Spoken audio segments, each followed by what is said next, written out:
Syed bin Sabith പകുതി മാസം കൊണ്ട് അഥവാ 15 ദിവസം കൊണ്ട് ആ ഭാഷ പഠിച്ചു, യഹൂദികളുടെ ഭാഷ പഠിച്ചു. എന്നിട്ട് പറയാണ്, അവർ എന്തെങ്കിലും കത്ത് റസൂലിനെ ഏൽപ്പിച്ചാൽ ആ കത്ത് ഞാൻ റസൂലിന് വായിച്ചു കൊടുക്കും, എന്നിട്ട് അതിൻ്റെ അർത്ഥം പറഞ്ഞു കൊടുക്കും. റസൂലിന് എന്തെങ്കിലും എഴുത്ത് അങ്ങോട്ട് കൊടുക്കാനുണ്ടെങ്കിൽ അത് അള്ളാഹിൻ്റെ റസൂല് പറയും, ഞാനത് അവരുടെ ഭാഷയിൽ എഴുതിയിട്ട് അവർക്ക് കൊടുക്കും. അങ്ങനെ റസൂലിൻ്റെ എഴുത്തുകാരനായിട്ട് ജീവിച്ച സഹാബിയാണ്. അതിനുശേഷം സുറിയാനി ഭാഷ പഠിക്കാൻ, ഇഞ്ചീൽ അവതരിച്ചത് സുറിയാനി ഭാഷയിലാണ്.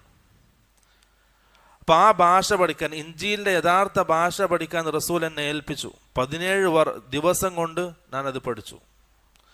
എത്ര വെച്ചാൽ 17 ദിവസം കൊണ്ട് ആ ഭാഷയിൽ ജനിച്ച് വളർന്ന ഒരാൾ സംസാരിക്കുന്നത് പോലെ സംസാരിക്കാൻ ഞാൻ പഠിച്ചു എന്ന് സഹാബി പറയും. അത്രയും ബുദ്ധികൂർമ്മതയുള്ള സഹാബിയാണ്. 17 ദിവസം കൊണ്ട് അത് പഠിച്ചു.